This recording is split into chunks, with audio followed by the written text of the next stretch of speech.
like I said, we have some breaking news coming out of the Middle East today. U.S. has started the escort of ships. Told y'all it's going to be today. But anyways, U.S. has started the escort of ships through the Hormuz Strait. They have sunk and confirmed and hit 6 to 8 Iranian fast attack boats already. Like I said, man, y'all want to make sure y'all stay in tune for today because it's going to be a wild one. We have a lot going on.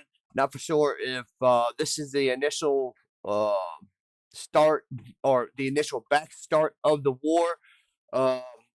Not for sure, but it's soon to be seen. As y'all can see, all the cameras seem to be clear so far. Don't see no THAAD missiles or anything like that going up.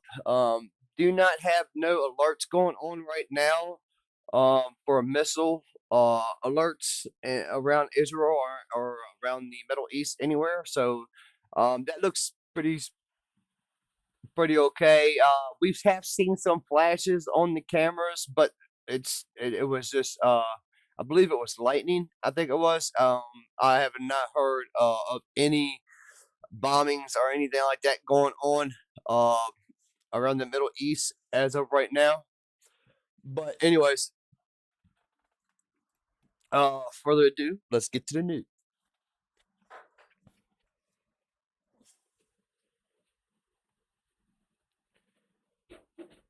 I do that every time.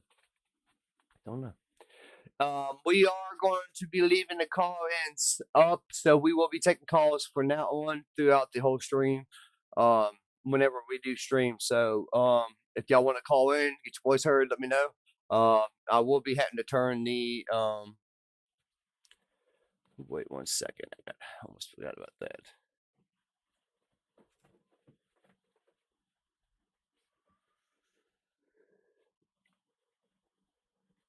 There we go.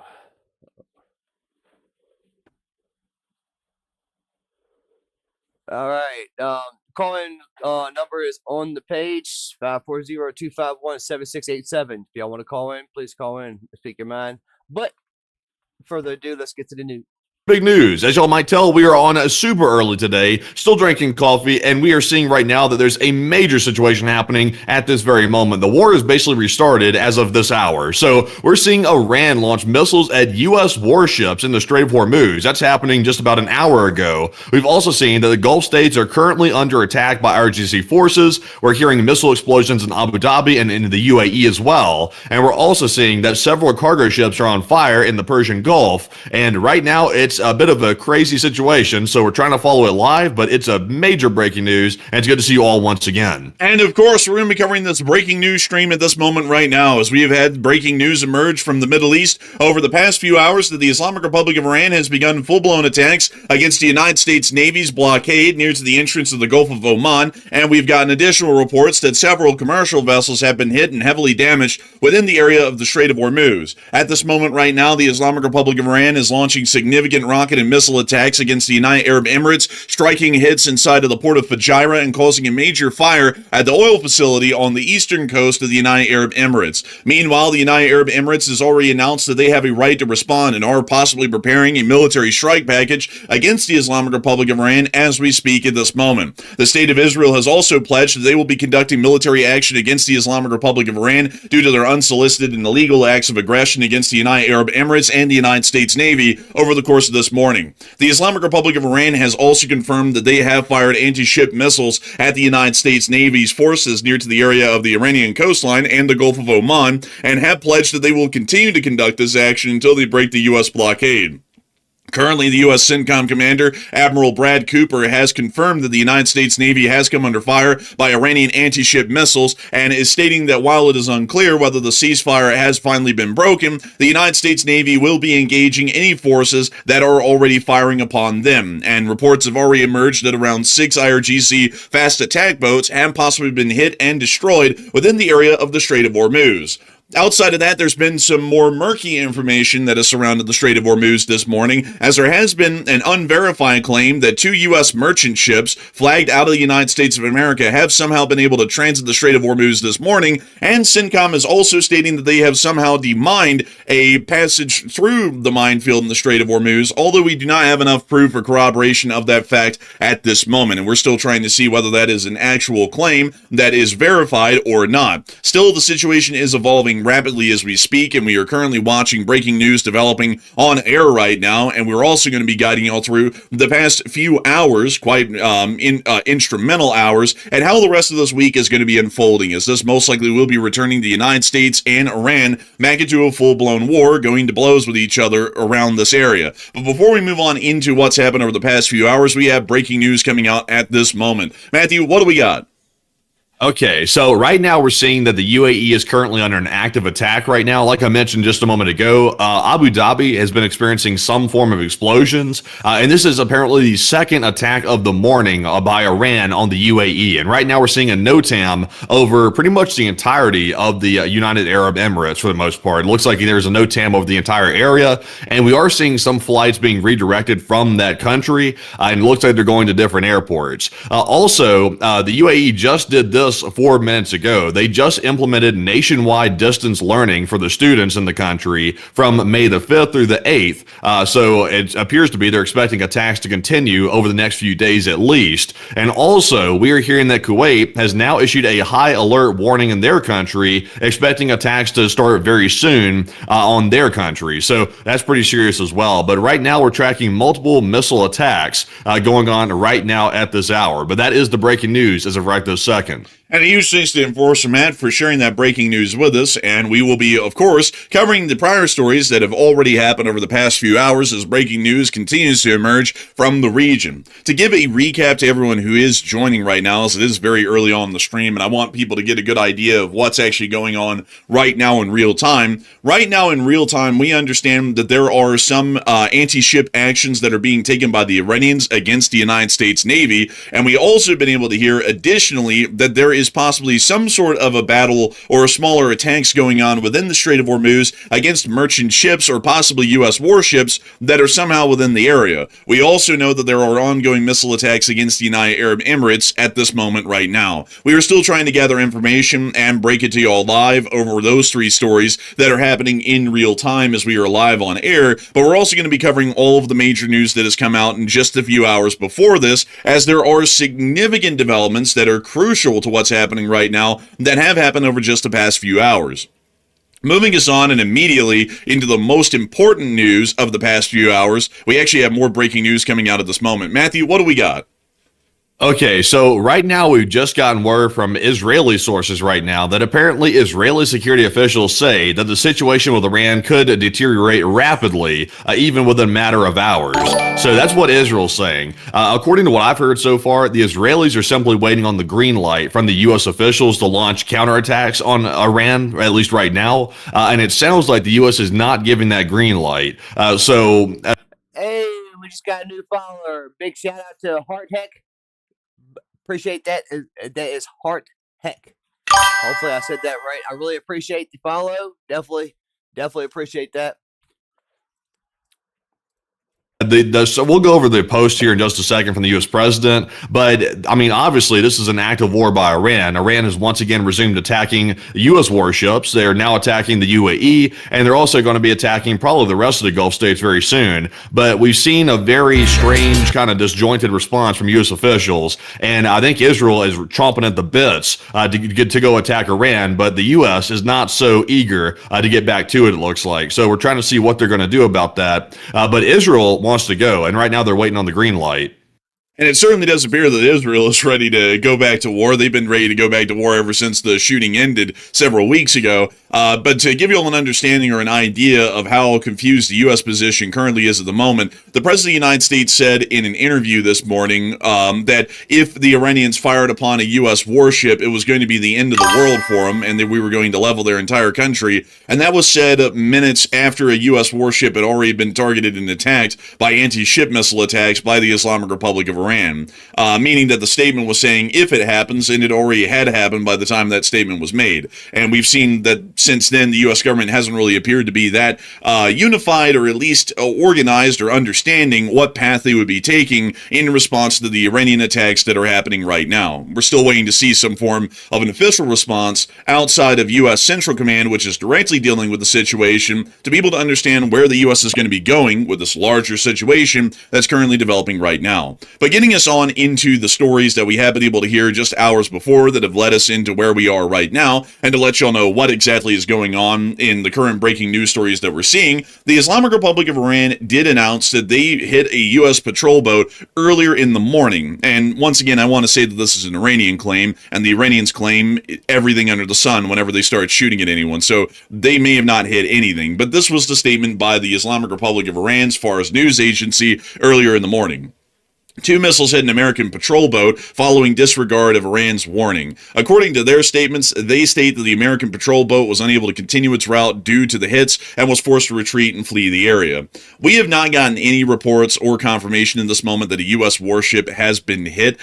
We've been able to see that at the moment they have fired upon U.S. warships, and that has been confirmed by CENTCOM's Area of Responsibility, but we have seen no general distress calls being given by a U.S. patrol vessel, and not only that, we don't know of any patrol-type vessels that would be within the area. Most U.S. warships that are near to the entrance of the Gulf of Oman right now are Arleigh Burke guided missile destroyers, which certainly do not fall under the realm of a patrol boat. Those are destroyers, which is an entirely different classification of ship. We also have some littoral combat ships in the area, but once again, those are not patrol ships, so we don't know what the hell the Iranians are even talking about at the moment that they hit. They might have blown up one of their own boats on accident and thought that it was an American one, considering that it apparently matched the description of a smaller patrol vessel.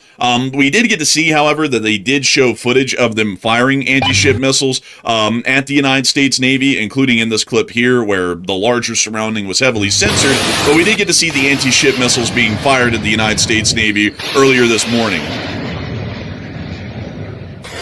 We now see those are exposed. All of those missile launchers are exposed from the looks of it. They're just sitting on the top of the land, just right. It looks like right off the coast right there. So that's a little bit fascinating because I thought the U.S. had taken out all their TL launchers on the coast, is what we were told before. But that looks like it's on the coast, and they're launching into the strait. Well, they took out all the TEL launchers for Iran's conventional ballistic and cruise missiles that were firing at our allies, but we never really targeted or hit, from what we know, a large amount of the anti-ship missile transport-erector launchers that were based near to the coastline, which is also why I've been saying for weeks that it is as simple as goading them into opening fire, because they have to come out into the open, like we're seeing in those clips right there, and then destroying them while they're preparing to fire. Most of these anti-ship missile transport-erector launchers, like those we just saw in these clips, including this one right here, are actually mobile and have to set up in the wide open to be able to fire their anti-ship missiles. The thing about this, though, that a lot of people have confused, and I've tried to make clear through multiple weeks and really a couple of months about talking on this, is that while these missile launchers do have to go into the wide open to fire, which is where they're vulnerable and can easily be hit and destroyed,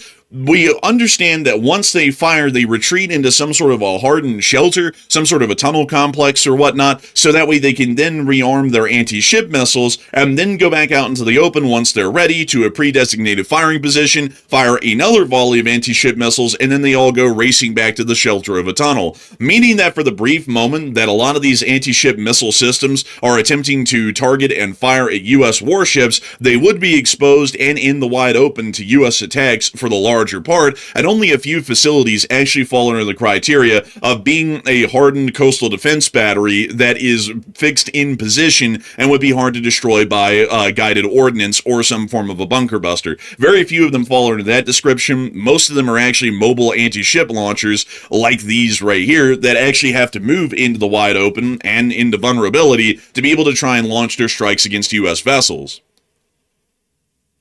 Interesting. But moving us on from that clip right there, we also got additional clips showing more launches by the Islamic Republic of Iran against U.S. forces, including this one right here, which appears to be some form of a MLRS. We're not entirely sure how in the world that one falls into the category of firing at a U.S. vessel. Usually those are used for larger grid saturation artillery barrages of ground forces, so we don't really know what was going on with that one, but we can confirm by this footage and generally the Iranian reports that they had tried to fire at a U.S. ship, but we can't confirm whether they hit one or not. In the meantime, however, we did get confirmation that anti-ship missiles were in fact used to be able to try and target commercial and U.S. military vessels over just the past few hours, quite literally over just the last hour. We also were able to hear that the CENTCOM commander, Admiral Brad Cooper, did confirm in a call with reporters that the Islamic Republic of Iran has opened fire on U.S. warships and commercial vessels today, but declined to say whether the ceasefire between the U.S. and Iran is over. U.S. forces did return fire, as our current rules of engagement are to not fire unless being fired upon, and only fire the absolute amount of munitions necessary to deal with, turn away, or destroy the threat that is being posed to U.S. forces and vessels within the area. And there was also a report by the CENTCOM commander that several Iranian small boats were destroyed, and we've heard that that's been to the tune of about 6 fast attack boats, which may have been destroyed at some point today near to the Strait of Hormuz or along the coastline of Iran within the Gulf of Oman. We also were able to hear once again that the Iranians had targeted U.S. warships within the area and were believing that they were most likely attempting to launch attacks against the Arleigh Burke guided missile destroyers that are currently attempting to conduct the ongoing blockade around the entrance and exit of the Gulf of Oman. This gives us the larger picture of what happened just a couple of hours ago that has led to the firestorm that is now occurring within the area of the Strait of Hormuz and also over the United Arab Emirates at this moment right now. Not long after the reports came out that U.S. warships were under fire near to the entrance of the Gulf of Oman, additional reports came out showing that several vessels had been targeted and hit, merchant ships that is, around the area of the Strait of Hormuz. Currently, we have been able to hear information that a South Korean vessel was reportedly targeted by Iranian forces near the Strait of Hormuz, but no casualties were reported on ship. We also were able to hear another piece of information that another ship was burning and on fire off of the coast of the United Arab Emirates, with footage right here showing what appears to be a direct impact on a container ship possibly near to the front of the vessel, and it appears that the fire was raging within the containers or somewhere around that area of the ship. So take this piece of footage right here with a grain of salt. I saw this earlier, but the odds of this being possibly a recycled video that's maybe accidentally being reposted as a new one is very high on that one. I saw it, but I didn't repost it earlier for that exact reason. So take that one with a grain of salt. Got you. And so we will be taking that one with a grain of salt. But we did get a UKMTO report giving us the following information. UKMTO has received a report of an incident 36 nautical miles north of Dubai in the United Arab Emirates. The cargo vessel reported a fire in the engine room. The cause of the fire is unknown at this time, but all crew are safe and accounted for, and authorities are investigating. We also got additional information closer to the Strait of Hormuz that the Iranians have now declared a new control zone for their blockade. These red lines here, denoted on the map, are now the new area that the Iranians are claiming that they have direct control over. And the Iranians are now claiming that any ships that are found within the barrier line inside of the Strait of Hormuz, meaning north of these lines, will be targeted and fired upon by Iranian forces, and they will not be allowing any vessels of any type to be within this area. This is already going to be causing some issues, as there are large anchorages just off of the coast near Khor Fakkan and also within the middle of this area as well, which are currently sitting and waiting transit. And you can also see that already a large amount of ships are packing up and moving further west, deeper into the Persian Gulf at this moment right now, after the attacks that the Iranians already caused on some ships that were sitting within this anchorage in the morning during the opening attacks by the Iranians. We actually have more breaking news coming out at this moment right now. And Matthew, what do we got? Okay, so we have some breaking news right now from a mainstream news reporter, it looks like. They're saying that the commander of CENTCOM is saying that more commercial ships are apparently en route to travel across the Strait of Hormuz after allegedly 2 U.S.-flagged vessels successfully went out of the strait. But I will say this, folks. Now, I don't want to put a dampener on the whole thing, but we have not seen transponder data yet to show that 2 of those vessels have gotten through the strait. So it's very possible they're telling the truth about that, but but we'd prefer to see the proof of it before we just simply take, anecdotal evidence as fact. But we are seeing here as well that apparently the reporter asked how many ships had been hit by Iran in the Strait of Hormuz, but the commander declined to give a number and said, don't tell the enemy you know what they've been able to achieve. So we don't know how many ships have been hit in Hormuz. It sounds like a good number might have been hit, but the military is keeping that secret right now. So that's a bit concerning to say the least. We did see that South Korean vessel got hit. That one was hit in the Strait of Hormuz. And now it appears like there's more, but the military is trying to basically cover it up to a large degree. So just a very odd circumstance. Also, by the way, the fog in this situation is unbelievable. The amount of fog of war in this situation. The military's covering stuff up. Iran's lying. You got the transponder data not very reliable right now. It's just a free-for-all guessing what's happened at this point. Man, what a goofy statement. You don't want to let the enemy know what we know. Meanwhile, every ship that's been hit is putting out a public distress signal right now. And also on top of that, the area is so small, the Iranians can literally whip out a pair of field binoculars and literally look into the strait at the ships they hit because it's such a small area. They have a field of view of the entire thing. It's like that statement doesn't really stand up too well. Yeah, and also, apparently, the U.S. warships went through the Strait of Hormuz earlier today, but then after they went through, they simply started calling the companies, the shipping companies, up on the phone and saying, hey, look, guys, we just went through, send your ships through. So some of the commercial shipping companies sent their ships through, and then they got hit by the Iranians. That's where some of these missile attacks came from. So apparently, it's just hopes and wishes. That's what the military is sending out, and that's what the U.S. administration is sending out to these companies. They're basically saying, look, we went through, you go through next. Here's the difference, though. A cargo ship's not armed with weapons. The U.S. warships were armed with weapons, so that's a big difference. When Iran fires missiles at our warship, they can shoot them down. When the missile's fired at a cargo ship, you can't. I mean, they get hit, and that's the end of it. So, hopes and dreams don't really work when it comes to cargo ships. Do we actually know if U.S. warships made it through the Strait of Hormuz today? We can't independently verify anything. We're taking CENTCOM's word for it. Because there's some issues with that, folks, because I was doing a little bit of research after the stream last night on the minefields that exist in the Strait of Hormuz. And I once again want to remind everyone here, just for a minute, that it was just 2 days ago that we watched a giant Iranian fast attack boat swarm of about 80 boats go back into the Strait of Hormuz and lay probably about another 80 to 160 mines in one fell swoop over the entirety of the area of the minefield.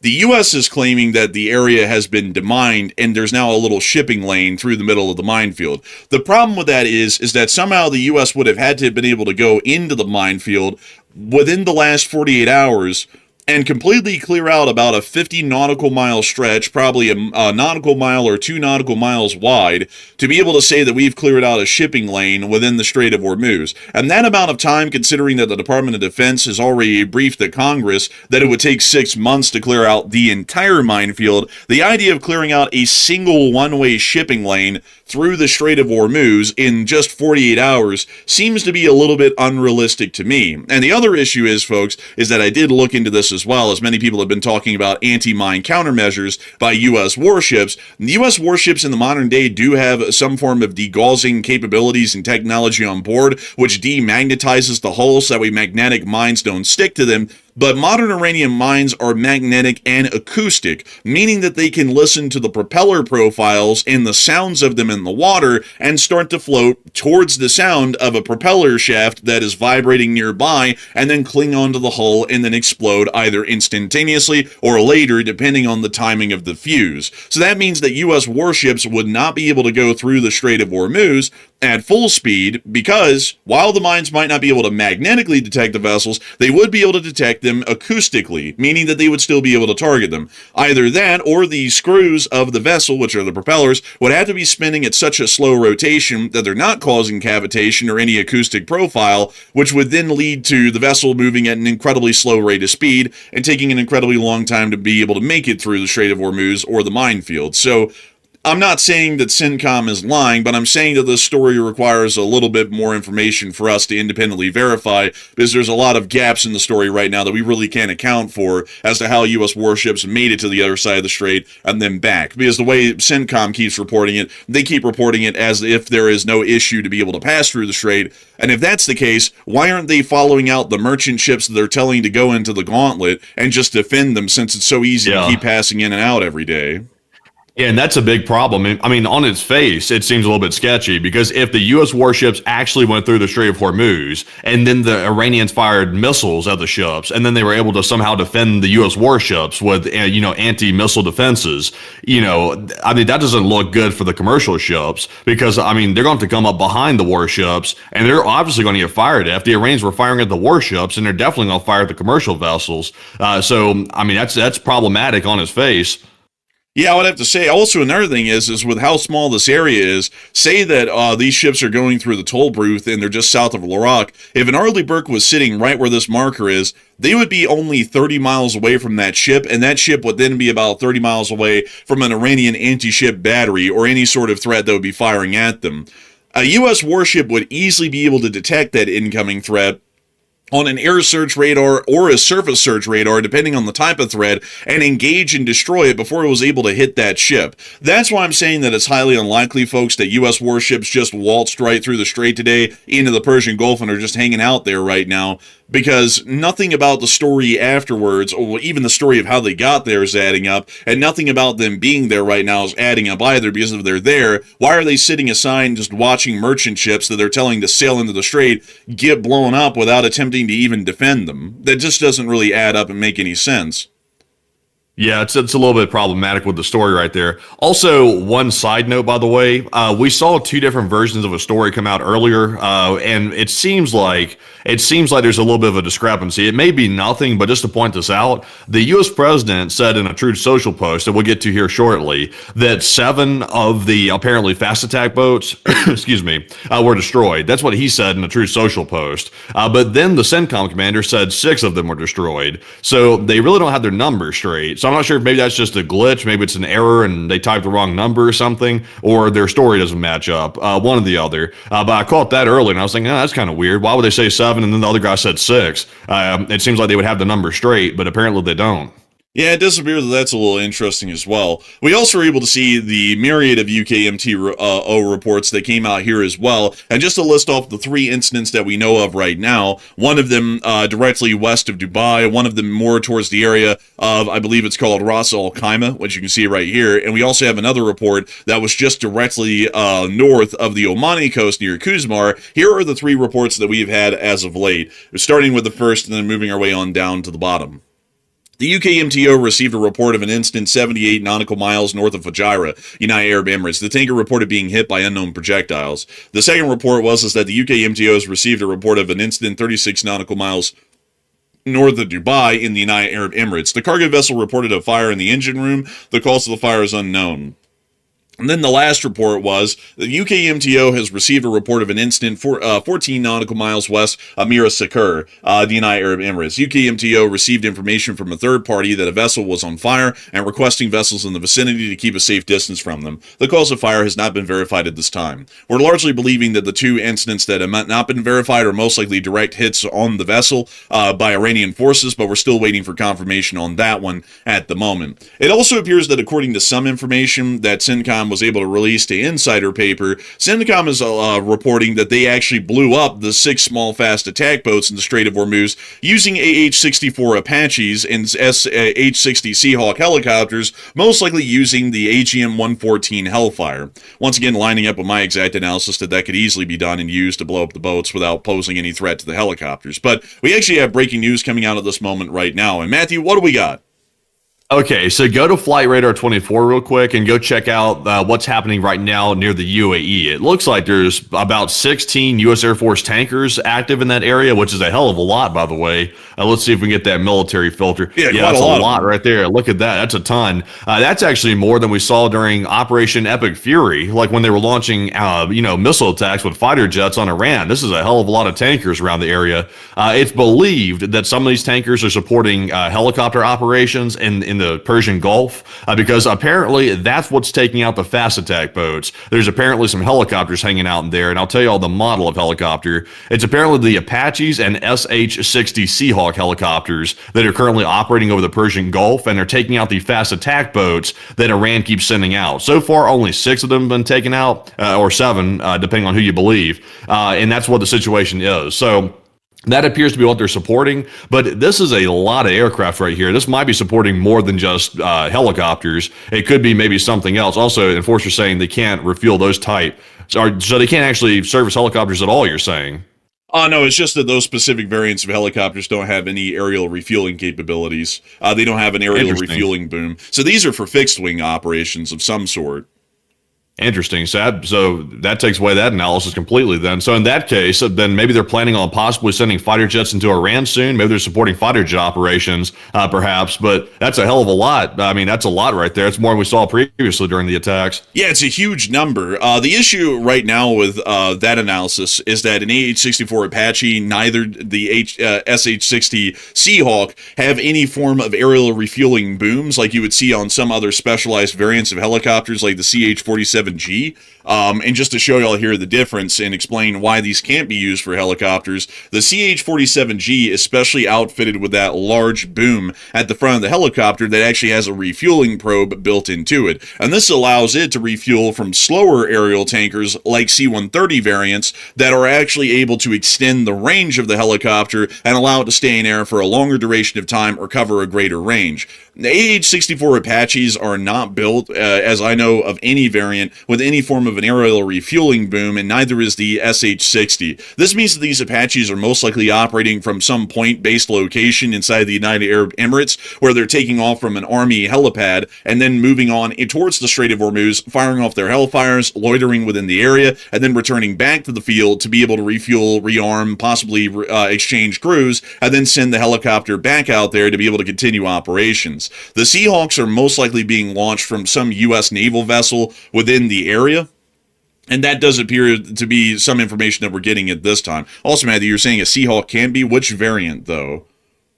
It's the, I think they're saying, let me go back and grab it real quick. I had it pulled up, but I deleted it. Let's see here. So apparently it's the MH-60 Seahawk that can be refueled in air, apparently, during flight.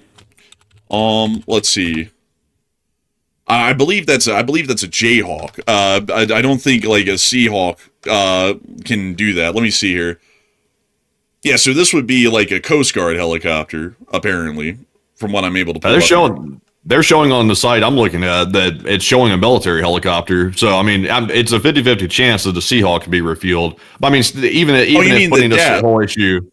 Yeah, well, putting that whole issue aside right there, even if these helicopters are being refueled, that would not explain the massive refueler presence we're seeing right now, because there's not that many Seahawks in the sky to warrant this many refueling aircraft running around. This is probably something else, I'd imagine, probably supporting fixed wing. I see some people saying recon drones. That could be part of it as well, or it could be fighter jets in the area, because I would imagine that the UAE and the Gulf states, they probably want some assistance because they're getting hit with missiles, and they probably want some in-air help to shoot these things down. So it could be fighter jets for air defense support.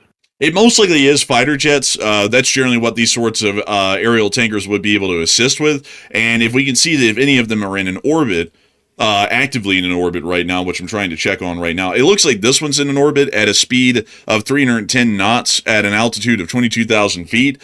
And if this thing is in a continued orbit, it's most likely refueling aircraft at this moment right now. And that means that now it appears that its ground speed is fluctuating heavily between 340 to 150 knots. If we were to spitball that somewhere in the middle, that would be about 250. And that would be about the speed needed to refuel any form of a fixed wing combat aircraft. And also helicopters wouldn't be able to travel at that speed and altitude. So incredibly large number of fixed wing aircraft are currently within the area. They may be a multitude of airframes, including the F-35s, the F-22s, the F-15s, the F-16s, or the F-18s, which are all present and operational within the area. And any one or any number of these different forms of airframes could be in the skies right now, preparing some form of an air defense perimeter around the area and attempting to bolster and support the United Arab Emirates air defenses on the ground ground, which are currently attempting to shoot down further incoming Iranian attacks at this moment right now. A lot of people are actually talking at this very moment about the situation with the U.S. warships and the attacks that were conducted just about 2 hours ago at this point on them by the Islamic Republic of Iran's guided anti-ship missile forces. And Matthew, what are people thinking about this right now, and what are you thinking about it as well? Okay, so here's the question in a poll that we asked the audience. We said U.S. warships were targeted by Iranian cruise missiles hours ago, and that is confirmed, by the way. That's not just a rumor. That's actually being confirmed by the military. Iran did fire missiles at our ships, and the damage is unknown. I believe CENTCOM is saying that they successfully defended against it, but some people are calling that into question. Right now, we have not gotten any more information about it, and we're simply relying on the CENTCOM information that they're putting out officially to go off of right now. So what are your thoughts? 59% said the warships probably defended themselves just fine. They probably did not take a hit. 20% said the warships were probably damaged, and 13% said it's a 50-50 chance of either. So I would say that the warships are probably fine. These were missiles that were fired at the ships, and they are able to defend against missiles pretty well. That's not an issue. The problem that the warships are going to run into is defending against drones. Those are sea drones, aerial drones, etc. That's where there's a gap. But we have not heard of Iran firing those weapons at the ships yet. So I would say I'm with the 59%. The warships probably are fine, and missiles, that's something well within their range of being able to handle. But Enforcer, what say you? I would say they're most likely able to easily handle them and shoot them down. We do know that the Iranians have a variety of anti-ship missiles that they can use, but most of them are incredibly similar in capability to the Abu Mahdi design of cruise missile or anti-ship missile, which we can see right here. Most anti-ship missiles in the modern day are fairly analogous in their design and operation, and most, if not all of them, are going to be subsonic, meaning that they're traveling at a top speed of around 670 to 700 miles an hour. Most U.S. warships have been purpose-built and designed over the decades to be able to deal with a specific type of threat, as it was the primary threat for the U.S. Navy during the missile age and also during the modern drone age. This is still the main threat that U.S. warships have been designed to deal with. This means that while the Iranians have fired anti-ship missiles at the United States Navy is most likely able to thwart these attacks and shoot down the incoming anti-ship missiles before they even get to the second or last air defense perimeter of the warship, meaning that they were most likely intercepted a good ways out. That is, however, entirely reliant on the fact of how close the U.S. warship was to the point of firing along the Iranian coastline. In my current assumptions right now, I'm assuming that the U.S. warships were somewhere around their staging area, which we were able to confirm some time ago, which would be just off of the coast of Oman within this area. If an anti-ship missile was fired at a warship within that area, that is a travel distance of 160 miles, meaning that they would actually be able to intercept that anti-ship missile and shoot it down well in the first line of defense with their long-range air defense missiles like the SM-2 or the SM-3. They may have had to shoot it down with their medium-range air defense systems on board the ship, although that's highly unlikely considering that most times these days interceptions are successful within the first air defense perimeter of the vessel, which uses the longest range version of their air defenses. So we're generally assuming that they would have been shot down, but if the vessel was a lot closer to the coast, there is a possibility or an increasing percentage likelihood that the vessel may have actually taken at least one or two direct hits by Iranian anti-ship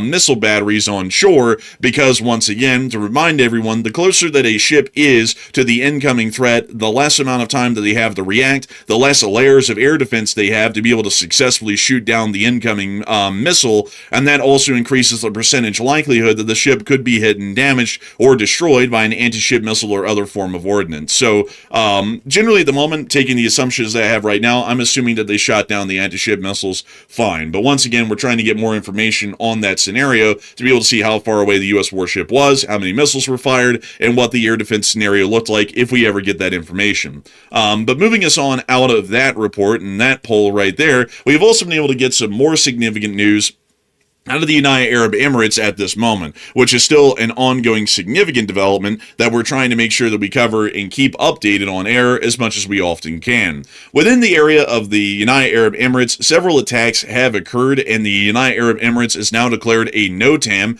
or a notice to airmen, over the entirety of the northern area of the United Arab Emirates, including Abu Dhabi and Dubai, as Iranian missiles are beginning to fly into the area in increasingly large numbers. And this is causing quite a dangerous situation for commercial airliners which may be airborne and operational in the area. If we take a look at all the passenger aircraft that are here right now, We can see that flights are continuing out of Abu Dhabi and Dubai, but it also appears that there has been some holds, or they're trying to rush the landings and takeoffs to be able to try and clear out the airspace as quickly as they can. We also understand that there has been several missile alerts that have been issued over the course of the past few hours, including this one here. This was the first missile threat of the day, and the United Arab Emirates government did request all civilians to seek a safe location to be able to try and wait out the incoming missile attack. A second one was also issued as well, just a little bit after that, confirming that several waves of Iranian missiles are coming in and attempting to hit the country. We have also been able to hear that the United Arab Emirates government has announced that they have a right to respond, and this statement here does confirm that the UAE is reserving the full and legitimate right to respond to Iranian missile and drone attacks over the course of this day, possibly suggesting that the United Arab Emirates may commence military operations against the Islamic Republic of Iran for their unsolicited attacks against the United Arab Emirates over the course of this day. We have also been able to hear additional information of incoming UAE missile threats once more, with video and picture evidence showing over the area of Dubai that missile interceptors, most likely Patriots, were being fired over the city of Dubai to be able to intercept and shoot down the incoming Iranian ballistic missiles that were being fired at this time just earlier today. We also were able to see that some of these missiles, unfortunately, that were fired by Iran did make their marks and hit within the port of Al Fujairah on the east coast of the UAE, with this first picture here confirming just minutes after the first hit that the port of Fujairah had been hit, and the picture evidence that came out only about 40 minutes to an hour later showed that it had already started to turn into a kindling fire within the oil facility, and is most likely expanding in veracity and also intensity over the minutes that are following right now on air, as this fire is attempting to be controlled, is being attempted to be controlled by UAE firefighting forces on the ground, but fires like these are usually quite difficult to control and usually burn until they run out of combustible materials, which would be the oil resources held within the port facility. So it does appear that we are getting that information at this moment right now out of the whole of the United Arab Emirates.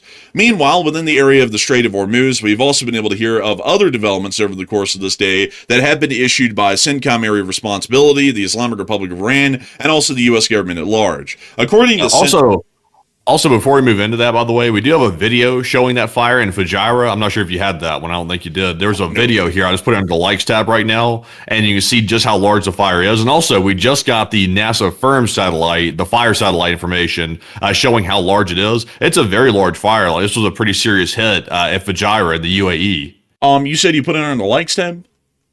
Yeah, it's under the likes tab. I'm not seeing it at the moment. It might be taking a minute to be able to update that. So let me see if I can. It's not showing up for me, unfortunately. So I'm going to just press onwards for now until it eventually scroll down on the Twitter page to Ocean Warfare's post. You'll see the video on the Twitter page. Got you. So let me see if I can go find that.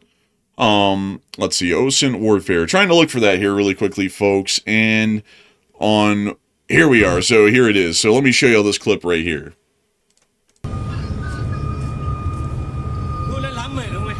When you see the sailors walking up to the front of the vessel and watching as the fire continues to grow in Fujairah port.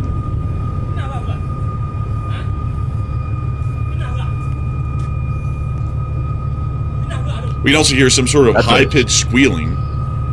That's a huge fire right there. Also, by the way, notice this is being filmed from what appears to be a vessel, is my guess. It looks like they're on a vessel filming this, and they sound like, I can't tell what language they're speaking, Thai or something. I can't really tell right off the bat, but the UAE right now is threatening to arrest anybody that films any type of damage in their country, and they'll send you straight to prison for doing that. So that's why we're not seeing too many videos come out from the ground in the UAE, is because of that exact reason. And that is an interesting point to note. We actually don't have a good damage assessment in the UAE at the moment because it is illegal to upload any footage that shows that they've been taking damage or hits.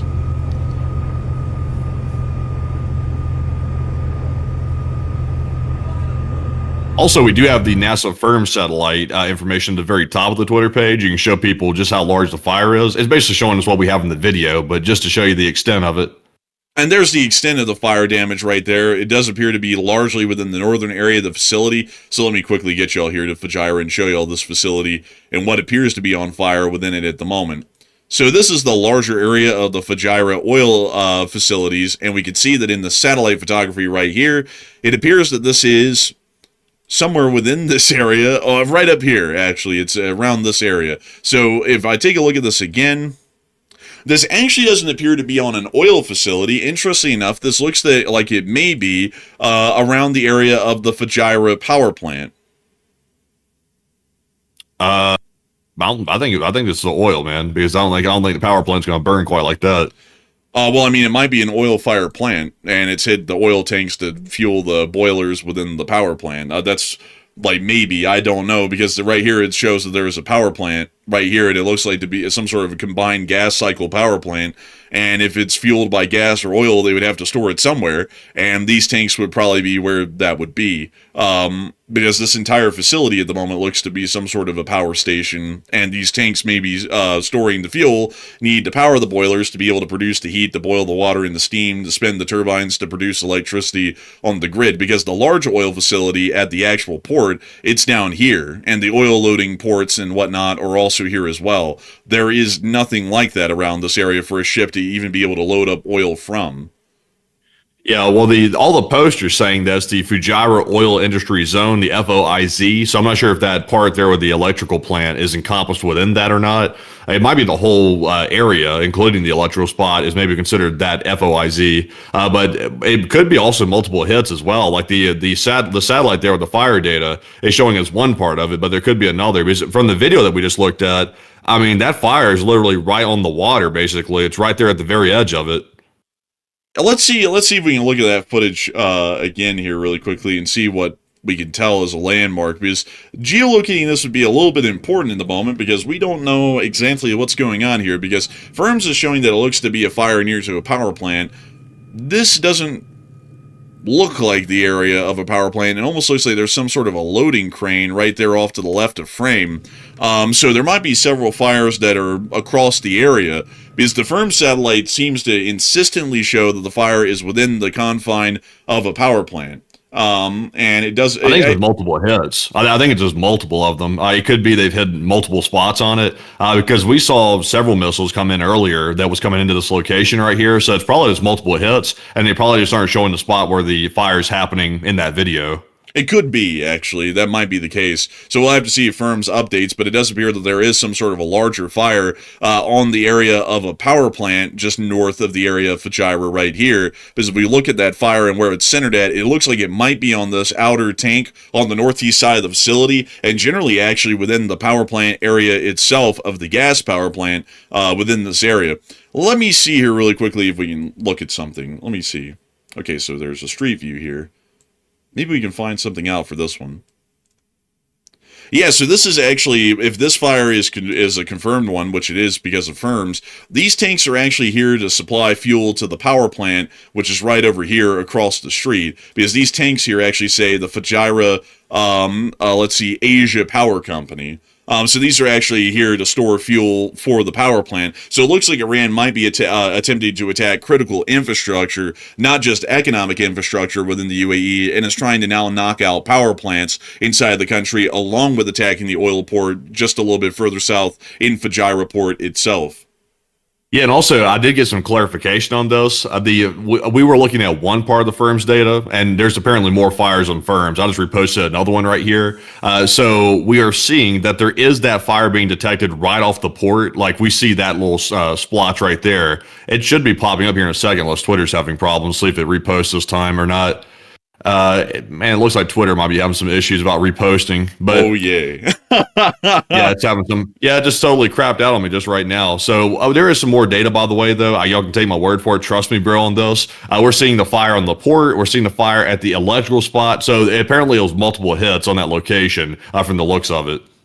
Yeah, it does appear that that is the case. But also, I see some people saying it said potable water on the side. It did. That is correct, but there's still a fire reported in this area. So it's either directly on the power plant, or maybe some of these other tanks aren't storing water. Maybe they're storing something like fuel for the power plant. I'm not exactly sure, but there's a fire there. And generally, water doesn't burn. So there's something else there other than water that's on fire right now. That's all I know, and that's all I'm working off of, folks. Never seen water catch on fire. Kind of beats defeats the whole point of water. But outside of that, we are going to be moving on out of that news in the port of Fujairah, and we've also been able to get some additional news regarding the situation in the Strait of Hormuz and with the Islamic Republic of Iran. According to reports that were issued earlier today by U.S. NAVCEN in CAGS, they stated the conditions for orderly transit of the Strait of Hormuz. Details: the U.S. has established an enhanced security area to support Strait of Hormuz transits south of the traffic separation scheme.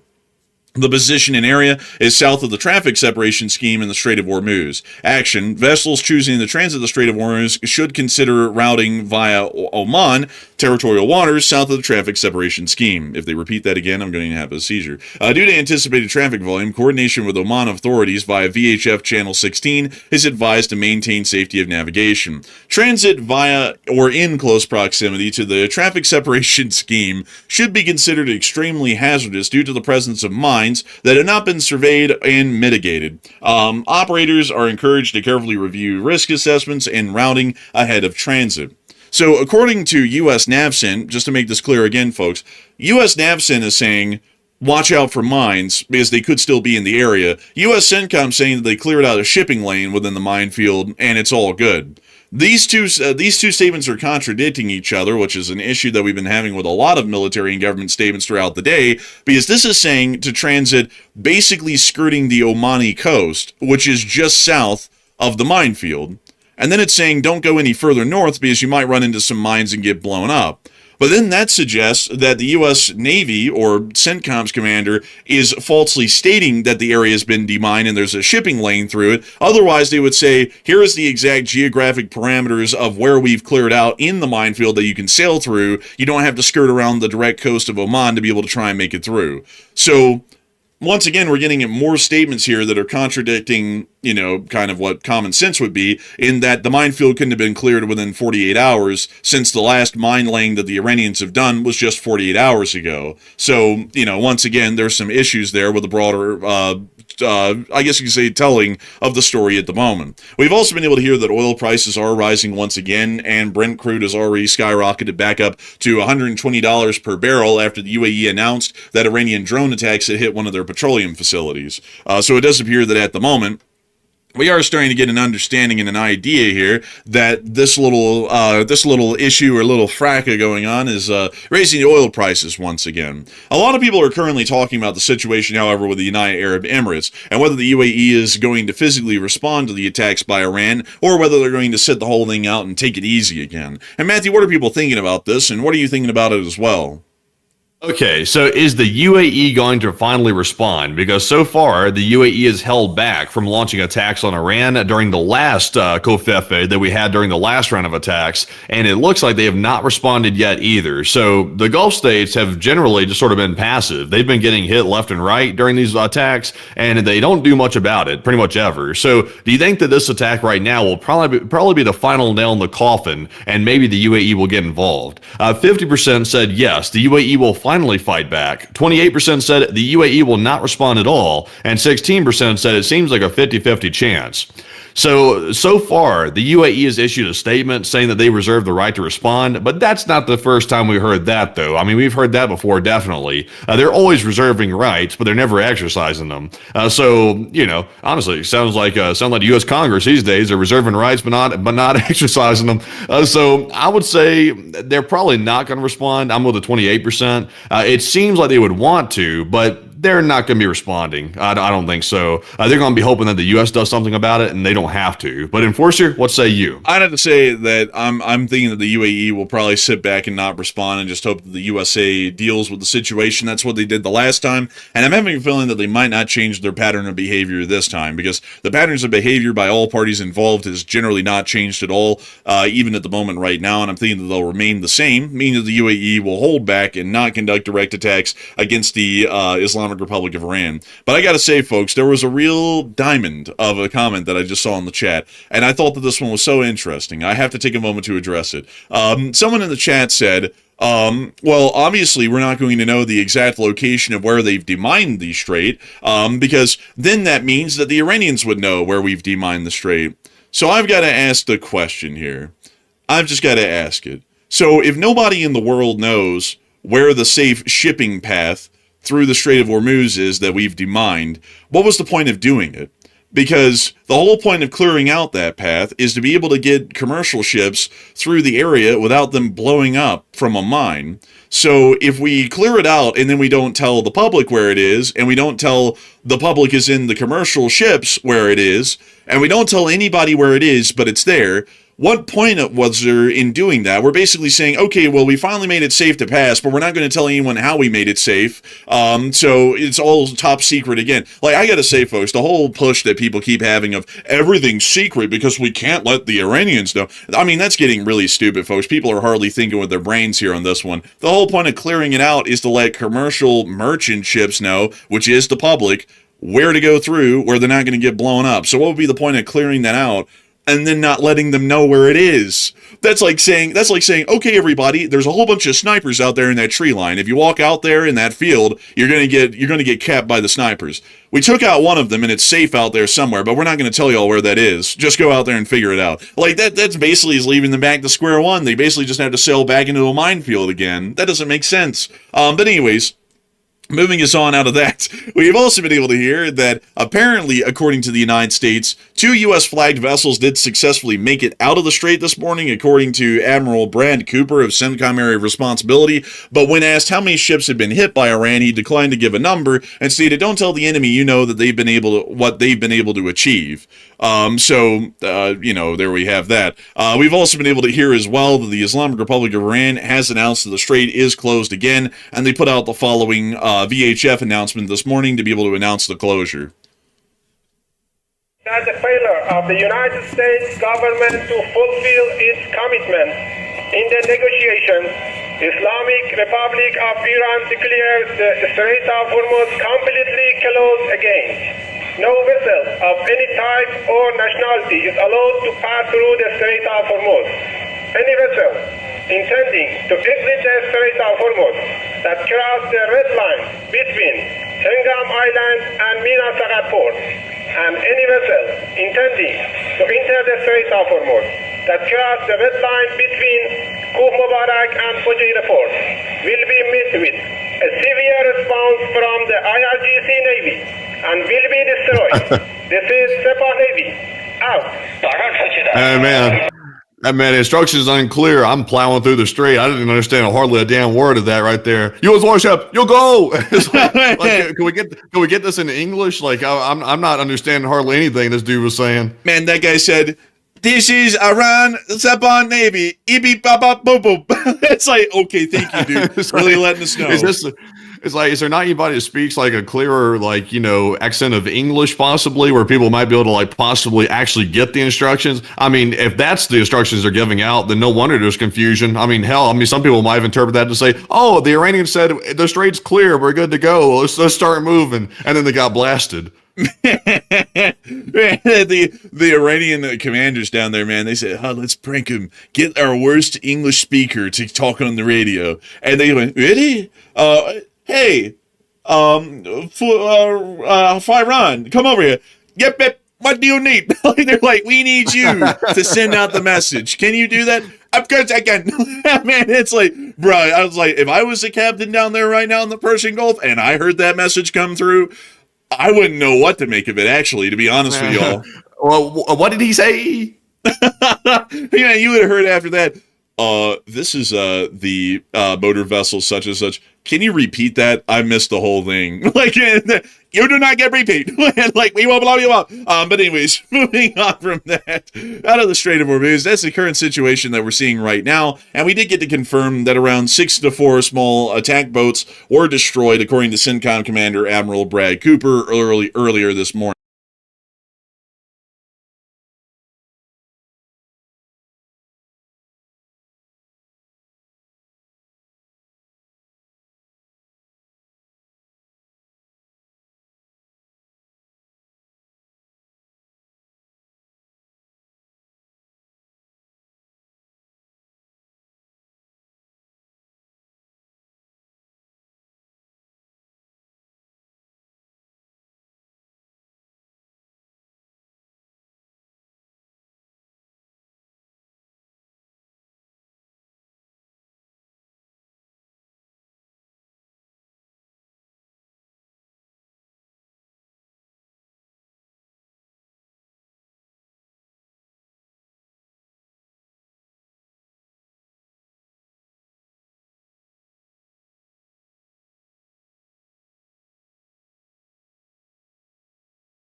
for the area are currently starting to divert to Muscat in Oman amid the reported attacks in the region. We've also been able to hear additional reports that the Bahrainis are now declaring a state of alert, fearing possible attacks by the Iranians.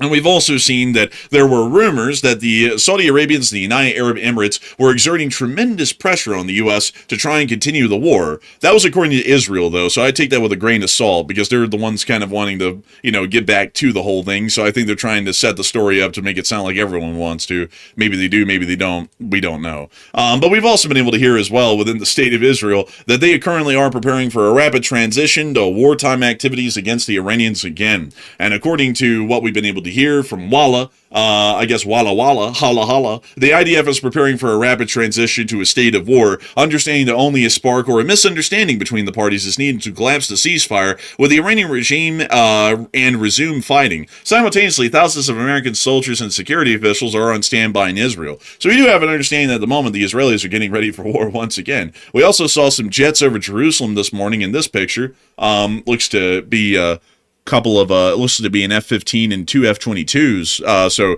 might be that of the U.S. Air Force. We've also been able to hear some additional reports from the Israeli government this morning, with the Israeli opposition leader stating that this means war. We've also been able to hear that Israel has announced that they will strike back, as a senior UAE official informed Israel that they do not intend to remain silent about the attacks. The Iranian regime has begun attacking us. We will strike back, they clarified. That was according to Israel Channel 12, so, once again, kind of take that with a bit of a grain of salt at the moment. But we do understand that is largely the situation at this moment within the area of the Middle East, and we're still waiting for more breaking news to happen at this moment right now. A lot of people are talking about whether or not the U.S. is going to fail to respond to Iran's new acts of aggression, and what would happen if that was the case. And Matthew, what are people thinking about that, and what are you thinking about that as well? Okay, so also, have we gone over the president's post, that Truth Social post that he put out? Have we gone over that yet? I don't think so. So let's go over that first, because we need to go over what the U.S. position is right now, politically speaking, before we get to the poll. It should be on the Twitter page. Let me see here. It should be. Let me go grab it real quick. Here we go. It should be on the likes tab. Go check the likes tab, and it should be there. Gotcha. Oh, here we are. All right, so I'll read off what the president said. This is a Truth Social post that he made about an hour ago. He said, Iran has taken some shots at unrelated nations with respect to the ship movement, Project Freedom, including a South Korean cargo ship. Perhaps it's time for South Korea to come and join the mission. We've shot down several small boats, or as they like to call them, fast boats. It's all they have left, he says. Other than the South Korean ship, there's been, at this moment, no damage going through the strait. We'll get to that in a minute. But he said Secretary of War Pete Hegseth and Chairman of the Joint Chiefs of Staff Dan Kane will be holding a press conference tomorrow, thanking for your attention to the matter. So that's what he said right here in his Truth Social post. Now, here's one thing I want to point out. It says no damage going through the strait, but I thought the ships were damaged as they were trying to transit through the Strait of Hormuz. I thought that's what happened, so I'm not sure what he's saying here by saying there was no damage going through the strait. That seems to imply that the ships were attacked before they even entered the Strait of Hormuz, which is even worse. So I'm not sure if he meant to say that, or maybe he misspoke, but that's a little bit interesting with that caveat right there. But Enforcer, what do you think about this? What's your analysis before we jump into the poll? This statement seems to be completely inaccurate. I mean, it was just yesterday that we saw that the IRGC seized 2 commercial vessels, holding the crew and the vessels hostage in their custody since yesterday. So, that's directly causing damage. Those ships were actually attacked as well yesterday, according to the UK MTO reports. So, that happened. We also understand that this morning, several ships appear to have been attacked and damaged passing through, so definitely more than the South Korean ship. And the day before that, there were several commercial ships that were also hit or seized by the IRGC, because we've seen over about a dozen of them over the past 5 days, either being attacked or seized by the Islamic Republic of Iran. And now, according to the president, other than the South Korean ship, there has been, at this moment, no damage going through the strait. There's been plenty of it. Before this whole Project Freedom thing has been announced, and right now, we're counting just after Project Freedom, there's been at least 3 ships that have been either seized, attacked, or damaged by the Iranians, so definitely more than one. And then before that, there was a lot more as well. So, I don't know what's going on with this, but apparently our response at the moment is going to be a news conference. That will definitely show the Iranians. Maybe we can all stand around in Times Square and hold up a whole bunch of yellow Post-it notes and say that this is justice for the ship or whatever. Maybe. It doesn't look like at the moment, though, we're really committing to any form of military action against the Iranians, which we clearly ought to be doing because the Iranians just showed that they're still not willing to talk. Unlike what people have been saying, and the president also was saying for the whole last week that the Iranians were begging for a deal and begging for the U.S. blockade to end, doesn't look like that. They just attacked it this morning, and they're also attacking everything else they can in the area right now. And also, there was a report that was out earlier that allegedly the president might have made a statement to a mainstream news outlet threatening that Iran will be blown off the face of the earth if they dare attack U.S. ships guiding vessels through the Strait of Hormuz. Well, I mean, we've already seen that Iran has launched missiles at our warships. So apparently there was no wiping off the face of the earth. In fact, there's been no response whatsoever to the Iranians launching missiles at our ships. There's been no response at all so far. And now we're hearing about this whole thing about the press conference coming tomorrow. So it seems a little bit strange. And also, by the way, Israel's saying they're not going to hold back. That's what Israel's saying. They're saying they're going to respond to it eventually, but they're waiting for the U.S. green light. They're trying to still, give deference to the United States here on this. But that's a big question right now. Is the Gulf states going to be happy about this very slow response by the United States? And also, is Israel going to hold themselves back while the U.S. pretty much stalls the situation like this? That's the question. Also, people who keep bringing up the timestamp to explain that it's Phytux that put this out. Phytux is based in Europe, if I'm not mistaken. And so when they see the post, it puts their timestamp on it. They screenshot it. They post it on Twitter. That's why it says 7:16 p.m. This is a legitimate post. You can go and look at Truth Social to see it. Yeah, people say that every single time. We live in different time zones, folks. Like the people that post this stuff, some people aren't in the United States posting it, so it's not like a conspiracy. In fact, I'm going right now to go look at the Truth Social to go find the original post right here, and I can tell you exactly when it came out. Also, the president posting nonstop. I'm having to scroll through 1,000 different things to get to it. My goodness. Also, he's been posting. Oh my God, man. There's like 25 posts.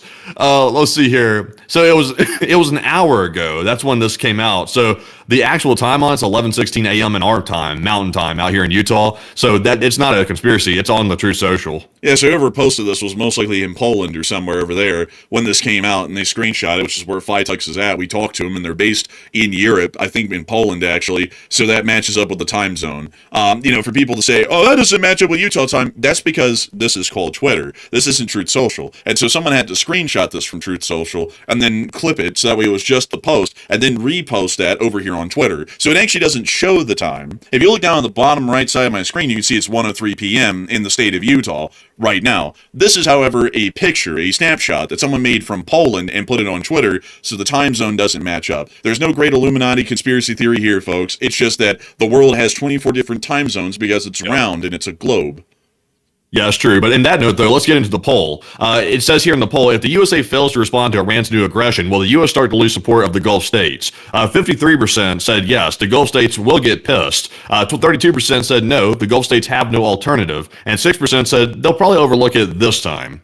So I have a feeling that the Gulf states are getting a little bit agitated. We have heard so far that Saudi Arabia has been encouraging the United States to restart hostilities again and finish the job because they are seeing the disaster that's unfolding right now in the Strait of Hormuz, and they want it to be dealt with. So they're encouraging the United States to get back started. We know Israel's encouraging it. They're always encouraging, the whole conflict. They're always doing that. So Israel's definitely behind it. And now we're hearing that a U.S.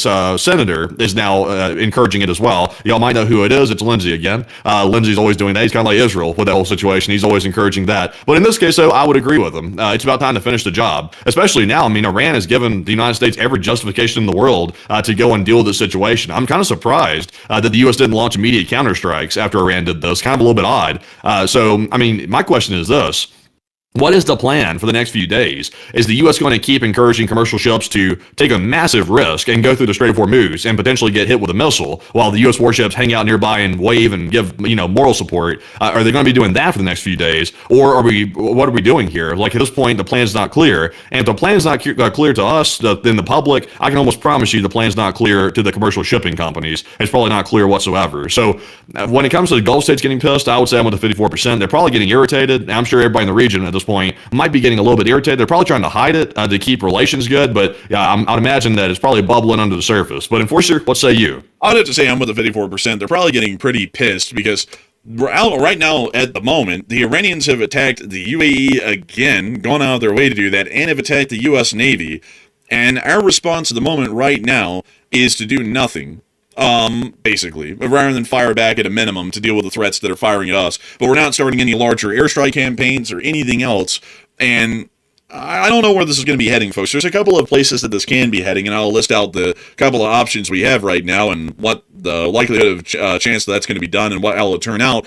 But right now, the most likely chance that I'm going to say all of them are equally likely. It's a 33% chance for each of them.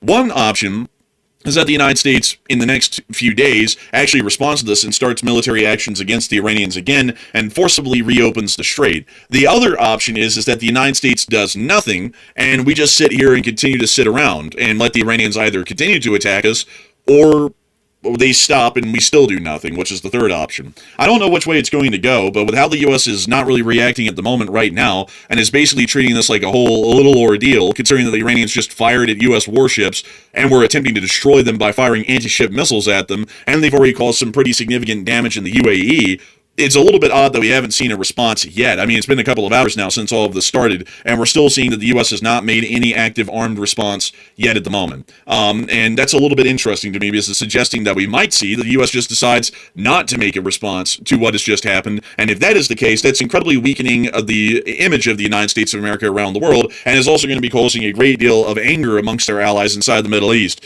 But with that in mind, we actually have more breaking news stories coming out at this moment. So, Matthew, what do we got? Okay, so we have two breaking news stories. We have 2 for 1, they call it right here. So right now, getting to the Middle East first, and then we'll get to our other news. We have some, and believe it or not, there's something else happening in Moscow right now. We just saw a crazy attack in Moscow last night. We're seeing something else happen right now, but we'll get to that secondary. Right now, we're seeing that the UAE has just announced that they shot down 12 ballistic missiles, 3 cruise missiles, and 4 drones fired from Iran today, according to the UAE's Ministry of Defense. But they failed to mention the ones that hit Fujairah. We did see, of course, Fujairah got hit, which is the oil site right off the coast. But apparently, the UAE used some of the Israeli Iron Dome system, which Israel recently lent to the UAE to give them to defend their country. The Iron Dome was the one that shot down the missiles coming in, from the sounds of it. So that's what got it. But apparently they didn't shoot them all down, though, because we saw, multiple targets get hit. But I guess you could say it is positive in one respect, because the UAE kind of did defend. But, it is what it is at this point. But that's the story out of the Middle East. So, Enforcer, would you like to weigh in on that one before we jump into the major Moscow news? Oh, no. Please proceed to the Moscow news. So the major Moscow news right now is we are seeing that there's an ongoing Ukrainian drone attack. Get this, again in Moscow, in Domodedovo, which is a hard one to say. That's where a major airport's located, by the way. Apparently, it's a very large attack, and the missiles, or not missiles, but the drones may also be heading for downtown Moscow once again. So that's a pretty big deal right there. Another attack this close on Moscow.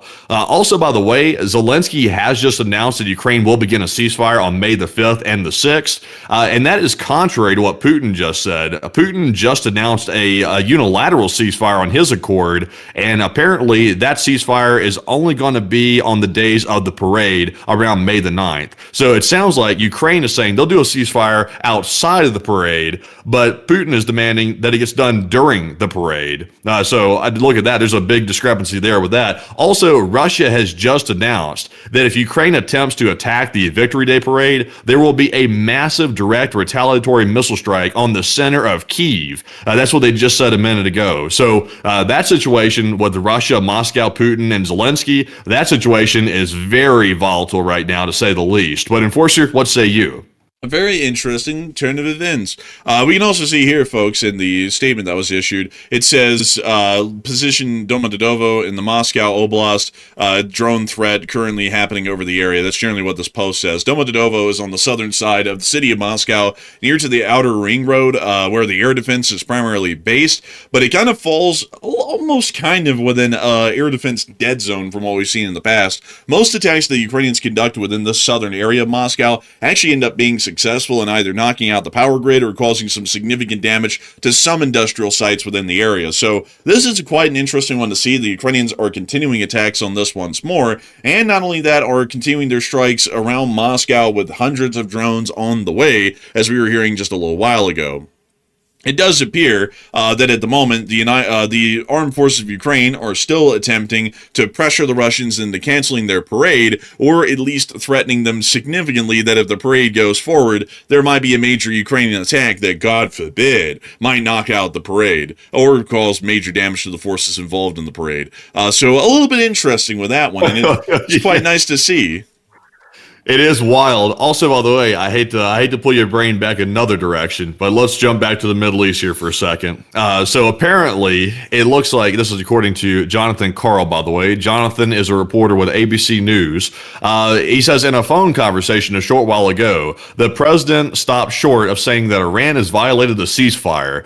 Regarding the Iranian drone and missile attacks on the UAE, which we just got done looking at on video, by the way, you saw the fires and major hits on the coast of Fujairah at the oil port. Apparently, the president allegedly said, according to Jonathan, they were shot down for the most part. One got through, but not huge damage. I would say that's not really the truth, because we just saw a video just a minute ago that apparently some oil containers are on fire on the coast, and it looks like there's multiple hits to the Fujairah facility. So that's kind of underplaying it quite a bit. Also, regarding the Iranian attack on a South Korean ship, quote unquote, we're going to look into it. Shots were fired at a South Korean ship, and I think South Korea should take some action, even though they're on the entire other side of the world. This was a South Korean ship riding by itself. It was not an escorted ship.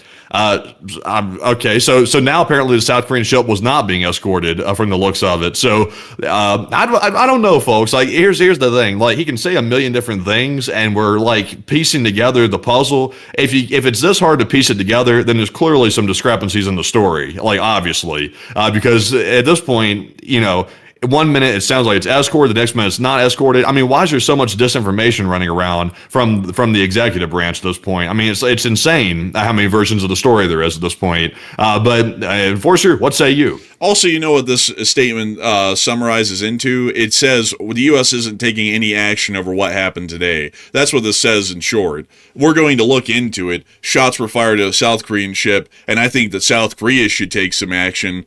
So that means that the U.S. isn't planning on responding to this at all. This is just entirely on South Korea, and we're completely skirting over the fact that the Iranians did fire at U.S. warships this morning, which was confirmed by the CENTCOM commander. So before anyone says, no, they didn't, it was confirmed by the U.S., so that's what we're working with. We take government statements at face value for the most part, unless they sound completely untrue or unbelievable. So we can confirm they did fire at U.S. warships, so they did attempt to attack and sink them this morning, and apparently they failed from what we're assuming, but we're not entirely sure. They fired upon a ship that we are supposedly supposed to be escorting through the strait, or at least supporting their freedom of navigation.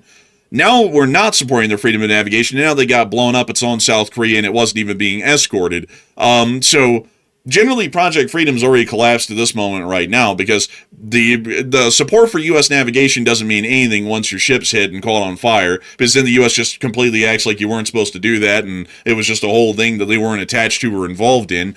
And also the other thing is that apparently we're not going to respond to Iran attacking the United Arab Emirates, which is an ally of the United States for the larger part in the area, or our warships, or the attempted attacks on the warships this morning. So, yeah.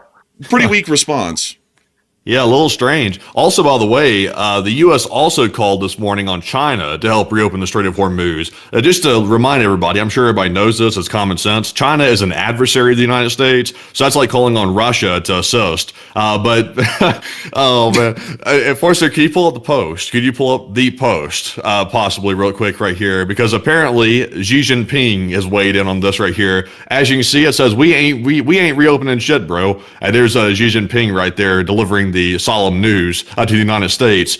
It's a little bit wild. I don't even understand why they asked China to help reopen the strait, because China is funding Iran right now because they know how much economic damage they're inflicting on the United States by keeping the strait closed, and they know how much damage it's causing by Iran being terrorists in the region.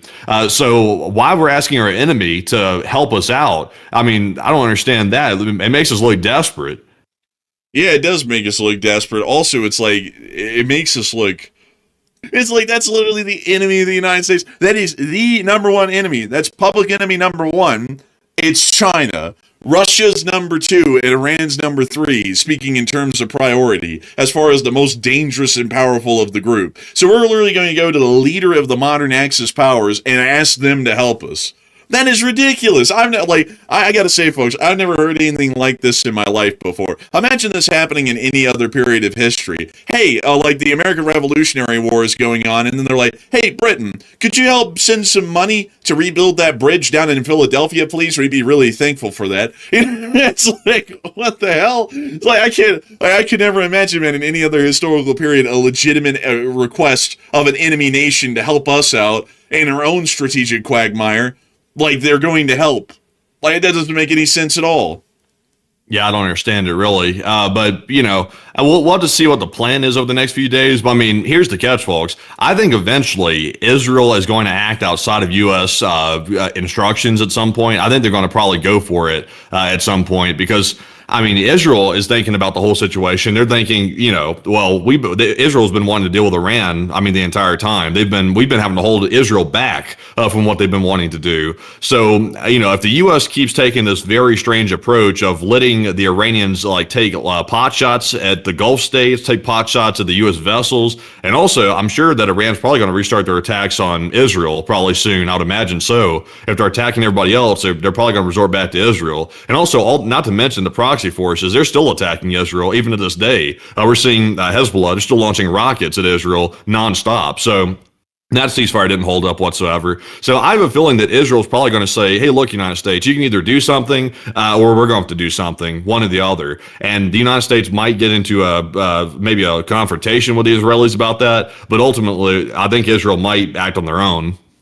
Yeah, I think they probably will. It certainly looks like the Israelis are raring to go. I mean, they have been raring to go every day. And the reality of it is that they were raring to go as soon as Hezbollah fired a couple of drones at them. They restarted the whole thing up again in southern Lebanon, which obviously makes sense because if someone breaks the ceasefire, it's over. But beyond that, though, they've been signaling for weeks now that they're ready to get back to going to war with Iran. And at any moment, they're just probably going to go loose and do whatever they want, regardless of what the United States wants. And then we'll basically have to be dragged back into it as a result. Hey, just let everybody know, call lines are open. Call lines are open. Phone number is 540-251-7687.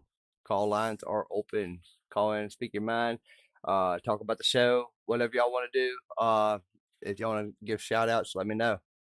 Because of everything else that'll be happening in the region. So with that, Also, by the way, while we're on this real quick, check the current crude prices. I think U.S. crude oil, WTI, I think it closed up like $4 or $5 above what it already was. I think it's at $108 a barrel. So check that. It's 105 right now. It was up to 108. It looks like a little bit earlier, maybe a few hours ago possibly, but now it's at 105. So the oil is still going up. It's not going up as bad as I thought it was for the most part. Brent went up pretty significantly. I know Brent's it's very high. I can't remember the exact number it's at right now, but it jumped up a lot. So we'll have to see how this goes. Originally, though, the markets had seemed like they were reacting in a positive manner at first. It seemed like they were trying to sort of like bring the price down a bit, the investors were, by trying to invest lower, I guess, because they thought that maybe with the escorting of ships to the Strait of Hormuz, that would fix a problem. But I think as it becomes apparent that's really not fixing it, I think this price might start to go back up quite a bit again.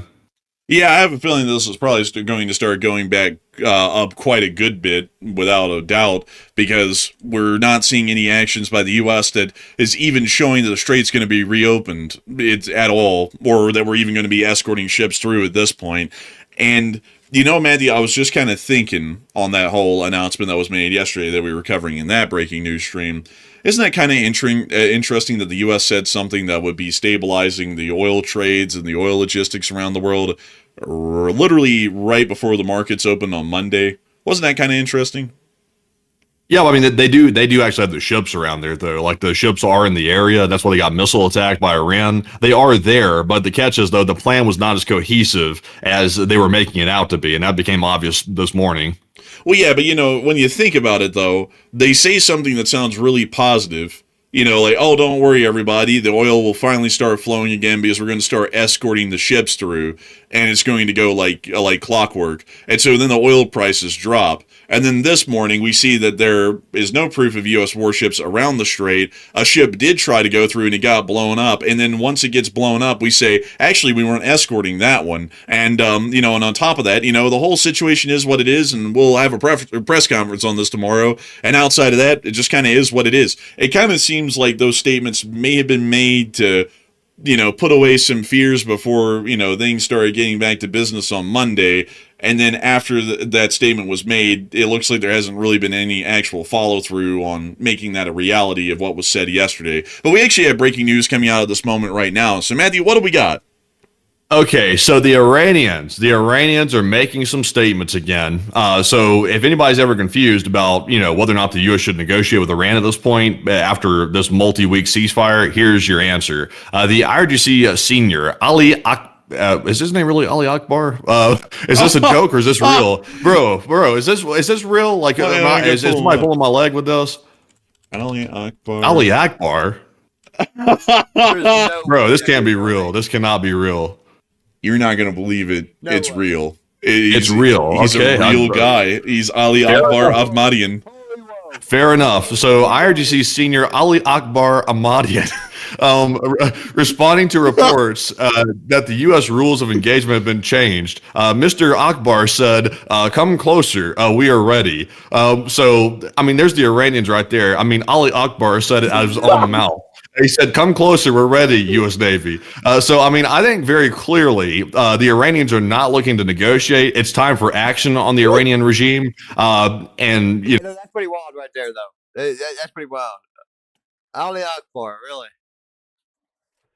Hey, call lines are open. We are posted on social media now.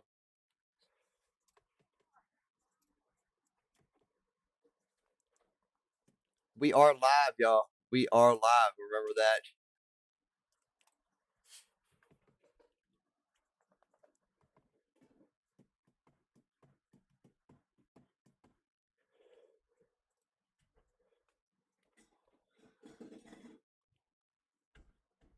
All right.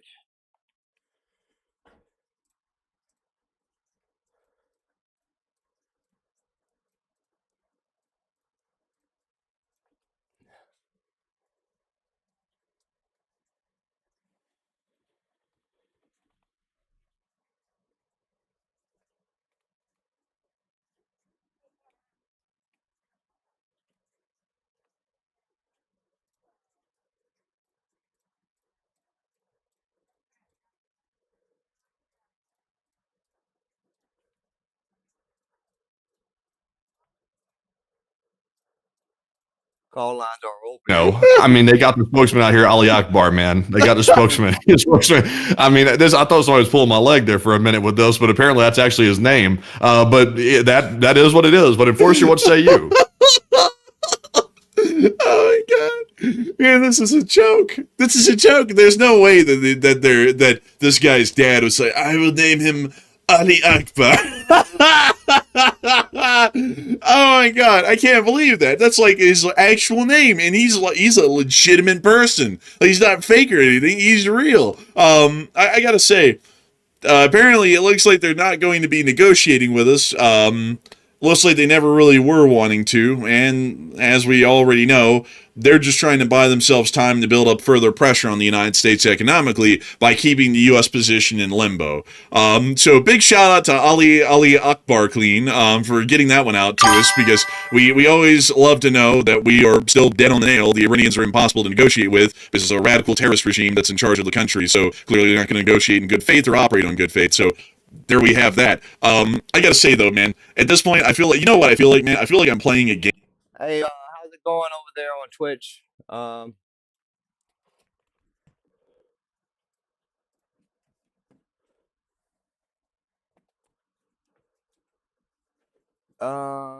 Fit it difference. WBJB. Appreciate the chat.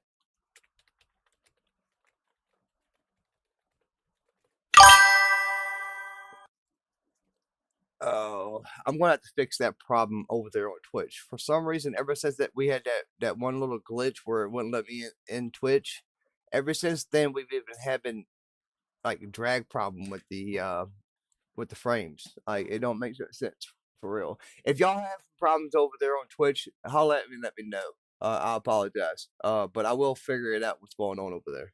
Game of like Civ 6 or something. Y'all know Civ 6, don't y'all folks? It's like a video game where you play as different countries, and there's like some guy in the game who's like called something like Deus Vol or Ali Akbar or Aloha Snack Bar or something. Like I feel like at this point we're almost playing like a game of Civ 6 where everyone's just joking. Like how the hell is there a guy who's in charge in the IRGC that's literal name is Ali Akbar? I mean, you couldn't come up with that in a comedy skit and make people think that's believable. People would think that's corny.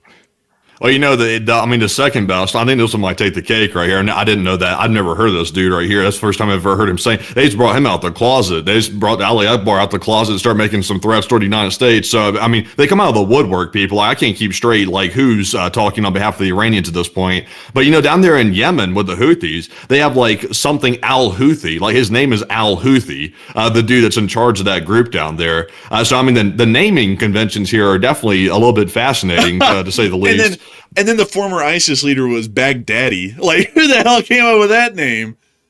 Yeah, al-Baghdadi. That's the one that was like, yelping like a dog and crying in the corner when the Marines came after him. Yeah, that's that one.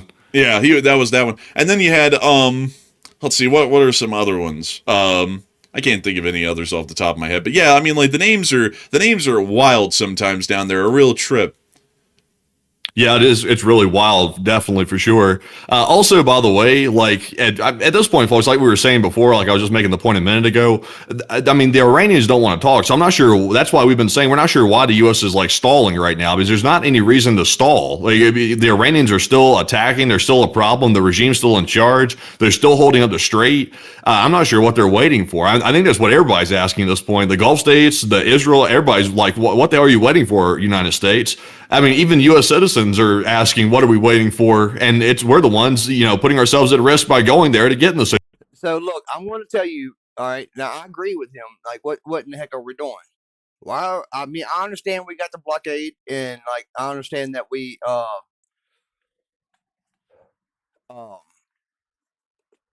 want to try to choke them as much as we can and starve them of their money, but we need to go ahead and take care of this problem because we got bigger issues than Iran to try to worry about. I agree with Iran cannot have a nuclear weapon. Everybody agrees with that, even Congress, even Democrats, and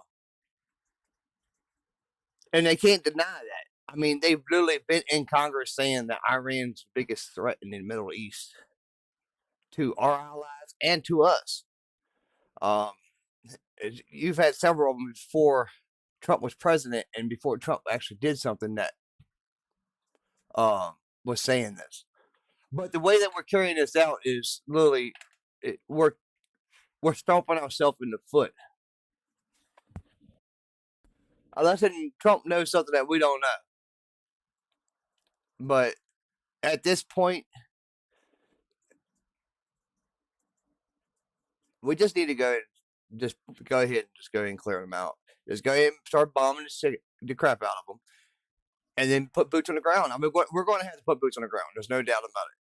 With all the tunnels and everything else, it's got to be a ground invasion happen one way or another. It's going to happen. It's got to. We don't have no way around it.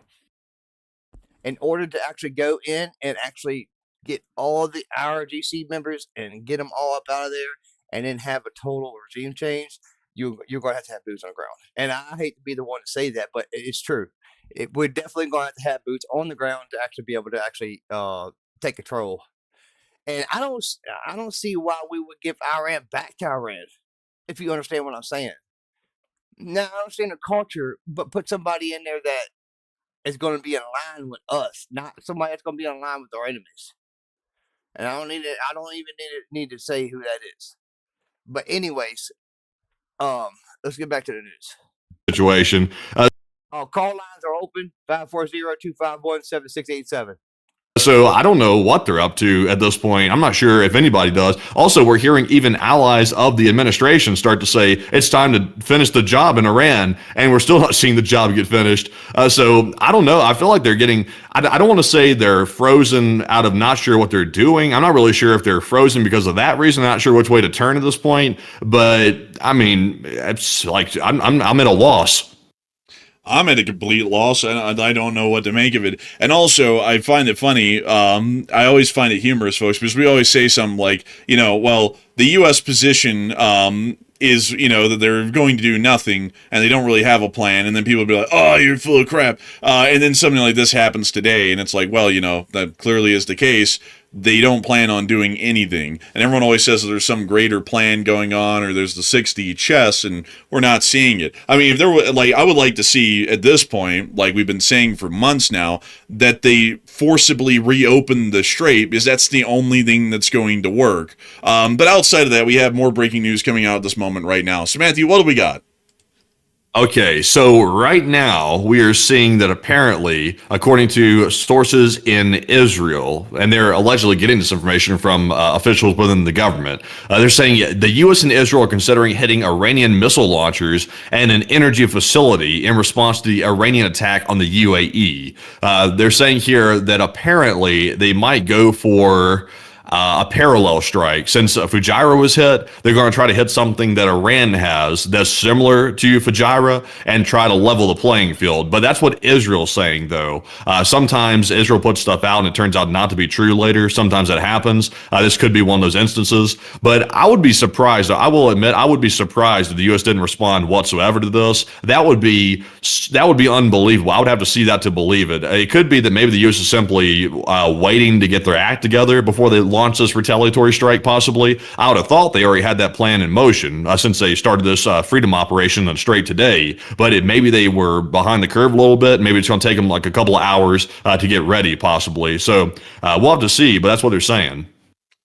Yeah, I would have to say most of the time, though, Israel makes statements, like Israeli media makes statements like, there's a scheme to blow up all of Iran, and it never comes true. Like honestly, like if you ever listen to the Israeli papers, folks, you'd be thinking that the swift justice of the sword is coming every day to everybody in the region, and usually it never does. So we'll have to wait and see. Maybe that's being considered, but generally considering that it's coming from Israeli news sources, I'd kind of doubt its veracity, really. But beyond that, though, that is the situation that we're currently seeing within the Middle East right now. We're going to be making sure to keep up to date on it from time to time, but we have a little bit more news, just a small bit, to tell you all about that's currently ongoing just a little bit up north near Russia. Right now, 200 drones are heading to Moscow. We've already been able to hear that some of them did hit around the Domodedovo airport, and we've also been able to see some additional footage of Ukrainian drones making it on in, and this is actually a heat map, I believe, that is showing us where Russian air defenses are.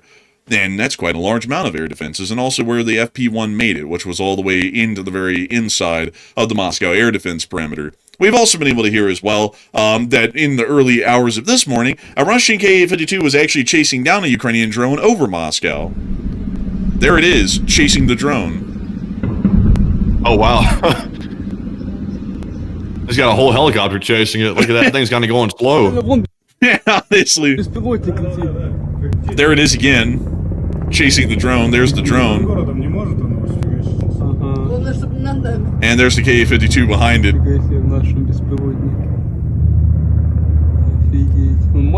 Looks like they're taking a long time to shoot it down. Like, I'm not sure if maybe they're in range of it or not, but they're just like, they're kind of just following it. They're just, I wonder if we'll make it to the Kremlin. Like, just flying behind it, just watching it go on in. There's the Ka-52 again, going about as slow as Christmas.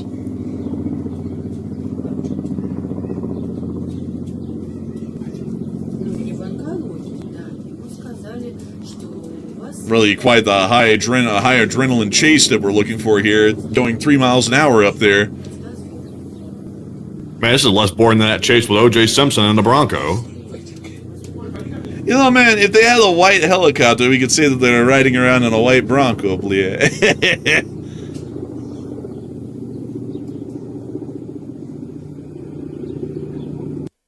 That's the end of that clip. And moving us on from that and on out of Moscow, we've also been able to see that drones were flying on into the town of Samara as well.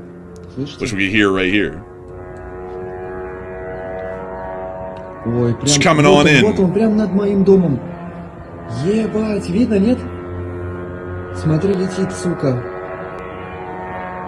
And there it is, doing some aerobatics over the central area of the city. Пиздец. And this is the new one that's happening, like right now. This one happened about a few hours ago. It was like 6 hours ago or so at this point. Слышите? So Okay. basically, while we were sleeping, this was going on.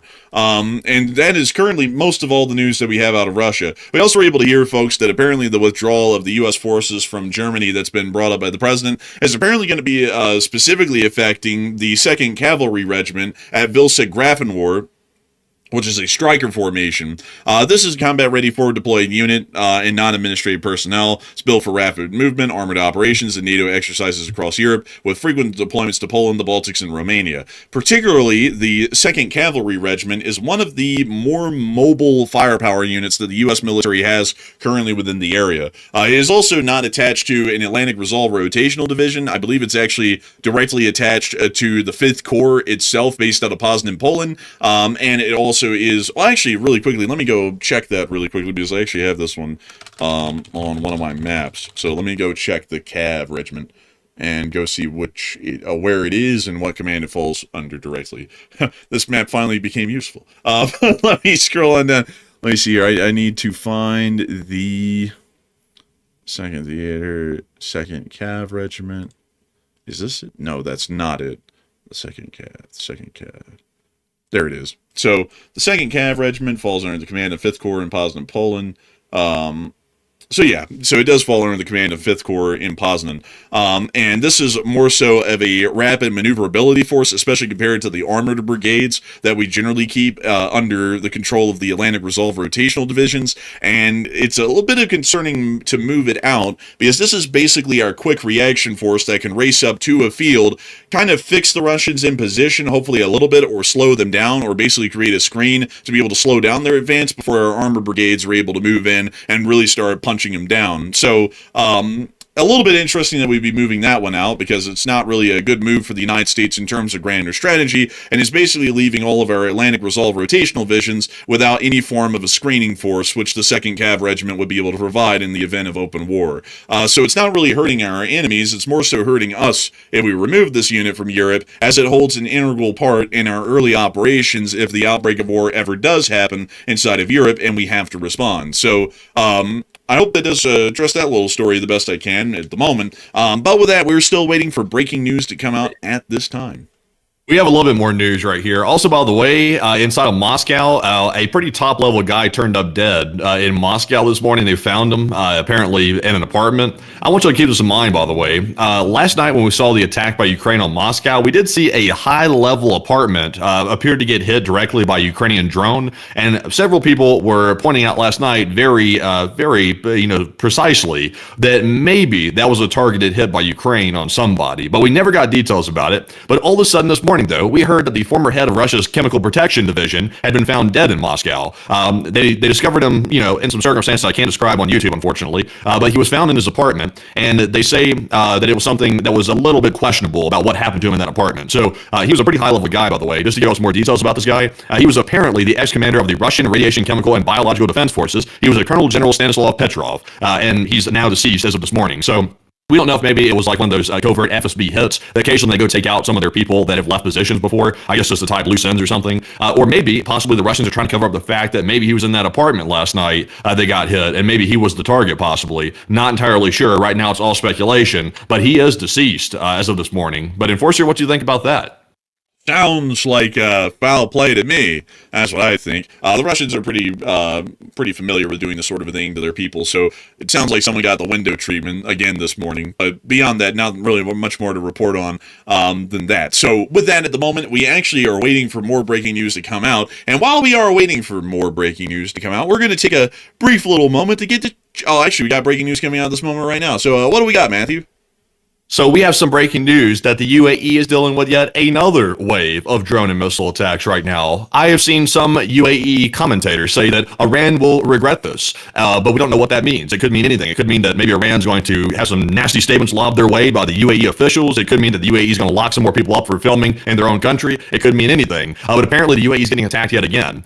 We don't have any footage coming out. Like I mentioned earlier, the UAE right now is currently arresting people for filming the damage of the attacks inside the country, which is a little bit crazy. But of course, the UAE is not exactly what you call a democracy, but so it is what it is. Also, by the way, that's why we never went to the UAE, because of things like that. But as you can see, though, apparently another wave coming in. But Enforcer, what say you?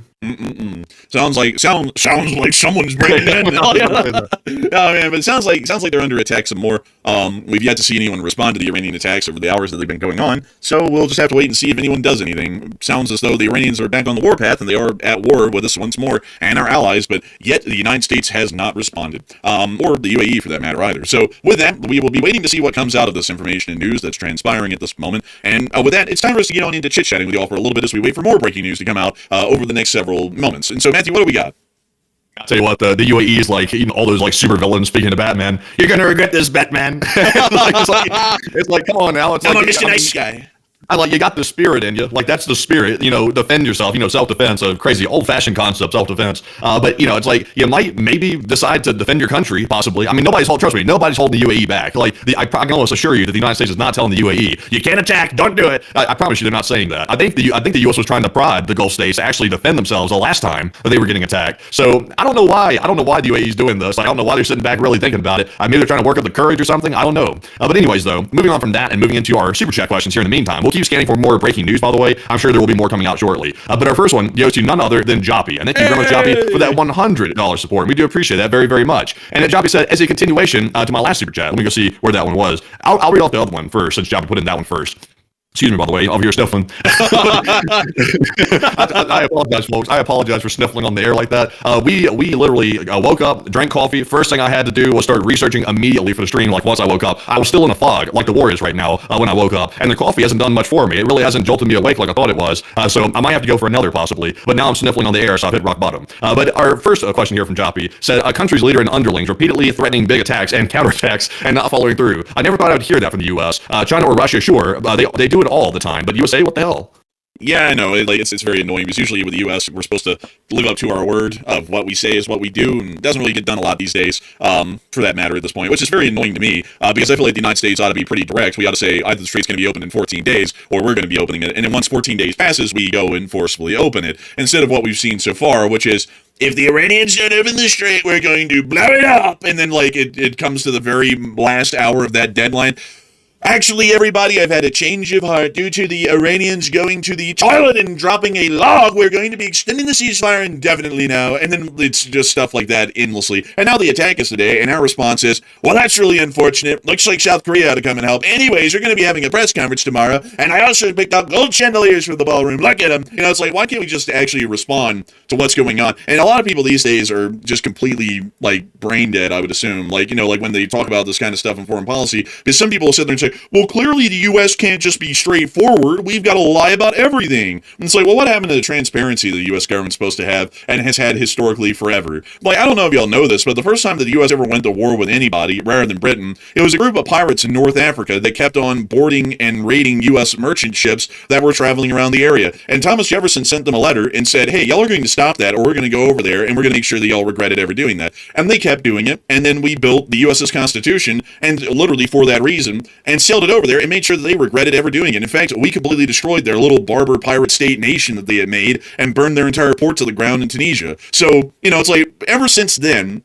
the U.S. government has been pretty direct and straightforward about its intentions. If we say something like, hey, open up that strait, that means that. By that deadline. You don't sit there and change that in the last minute, in the last hour. You just are direct with everything. Of course, not getting into details, which a lot of people also don't get the nuance of that. You don't let everyone in the signal chat to let them know when we're going to be bombing the Houthis kind of, straightforward. But you get straightforward with the broader message. You do this, and if you don't, this is going to happen by this time, and you don't back off of it. When you make statements, you're supposed to mean them. But a big thanks to you for the support, and I know this channel to keep running, and I have to say it's gotten very aggravating to me and very annoying, because it is making the United States look like an absolute clown show and a joke on the international stage to back off of every single thing that we say, and to do the complete opposite or something.